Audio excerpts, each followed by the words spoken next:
नमस्कार बच्चों।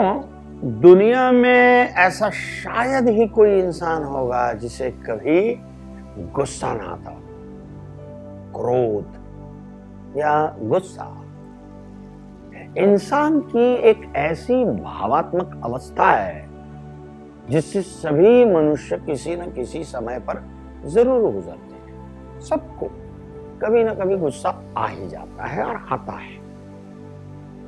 एक रिसर्च के अनुसार गुस्सा धीरे से तेज हो जाता है और कई बार ये निराशा और झुंझलाहट का कारण भी बन जाता है।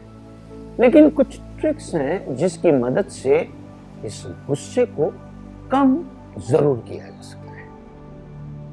अब आपको ये पता नहीं है कि आपको कब गुस्सा आने वाला है। पता है कौन से क्षण में कब गुस्सा आ जाए पता नहीं, लेकिन जब भी आपको गुस्सा आए तुरंत मन ही मन में उल्टी गिनती बोलना शुरू कर दीजिए। मतलब ऐसा गुस्सा आ रहा है 10 8 7 ऐसे।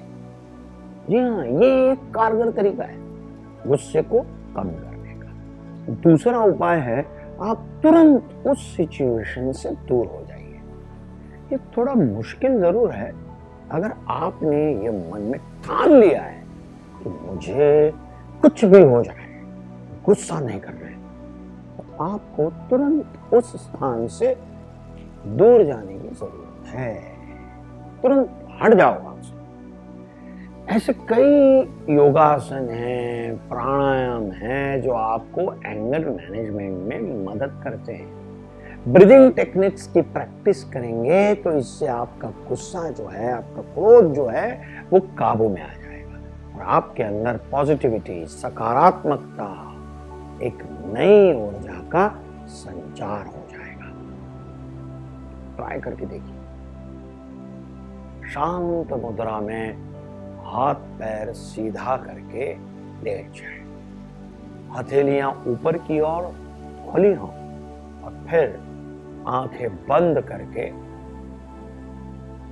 ऐसे गहरी सांस ले। इससे आपका गुस्सा नियंत्रण में आ जाता है। आप अलग अलग प्रकार के मेडिटेशन भी कर सकते हैं, बट करिए जरूर। अपने क्रोध को सही दिशा देने के बारे में अगर बात करें तो आचार्य चाणक्य का नाम मुझे सबसे ऊपर याद आता है। अपने ज्ञान की ताकत से, अपने समृद्ध ज्ञान के आधार पर आचार्य चाणक्य ने मगध साम्राज्य की नींव रखी और पूरे विश्व को कौटिल्य अर्थशास्त्र नाम का एक ग्रंथ भी दिया, जिसमें राजा ने कैसा बर्ताव करना चाहिए, नागरिकों ने कैसा बर्ताव करना चाहिए, किसानों ने क्या करना चाहिए, किसानों के लिए क्या करना चाहिए, सब कुछ बहुत डिटेल में लिखा है। कितने हजारों साल पहले। एक बार चाणक्य मगध राज्य में आयोजित हुए किसी यज्ञ नहीं करूंगा, मेरी ये मुक्त शिखा बांधूंगा नहीं, इस अपमान को उन्होंने व्यक्तिगत नहीं लिया और मौर्य साम्राज्य की स्थापना की। मुझे और एक बहुत अच्छा उदाहरण याद आ रहा है जो है महात्मा बुद्ध के जीवन से। महात्मा बुद्ध एक नगर में घूम रहे थे। उस नगर के आम नागरिकों के मन में बुद्ध के विरोधियों ने ये बात बैठा दी कि वो एक ढोंगी है और हमारे धर्म को भ्रष्ट कर रहा है। इस वजह से वहां के लोग उन्हें अपना दुश्मन मानने लगे। जब नगर के लोगों ने बुद्ध को देखा तो उन्हें भला बुरा कहने लगे और बद्दुआएं देने लगे। बुद्ध उन लोगों के उल्हाने और गालियां शांति से बिना कुछ बोले सुनते रहे। लेकिन जब नगर के लोग बोलते बोलते थक गए तो महात्मा बुद्ध बोले, क्षमा चाहता हूं, लेकिन अगर आप लोगों की बातें खत्म हो गई हैं तो मैं अपनी यात्रा आगे बढ़ाऊं। महात्मा बुद्ध की यह बात सुनकर वहां के लोग बड़े आश्चर्यचकित हो गए। वहीं खड़ा एक आदमी बोला, हम तुम्हारा गुणगान नहीं कर रहे हैं, हम तो तुम्हें गालियां दे रहे हैं। क्या तुम्हें इस बात पर गुस्सा नहीं आ रहा? बुद्ध बोले, आप सब मुझे चाहे जितनी गालियां दो, मैं उन्हें लूंगा ही नहीं। आपके गालियां देने से मुझ पर कोई असर नहीं पड़ता, और जब मैं गालियों का स्वीकार ही नहीं करूंगा तो ये कहां रह जाएंगी? निश्चित ही आपके पास, है ना, निश्चित ही आपके पास। तो मैं क्रोध क्यों करूं?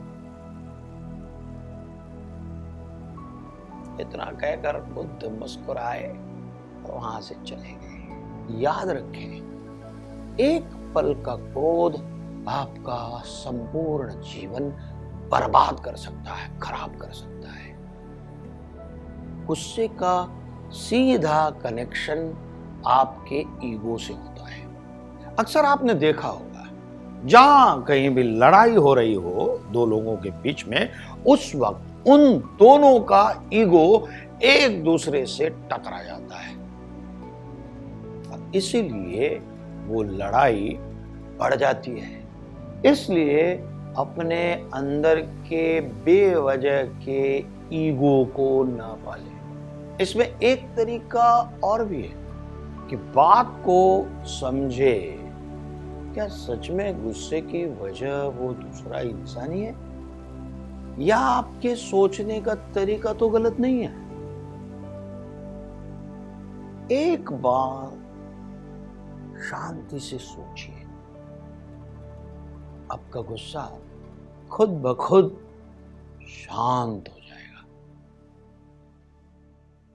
धन्यवाद।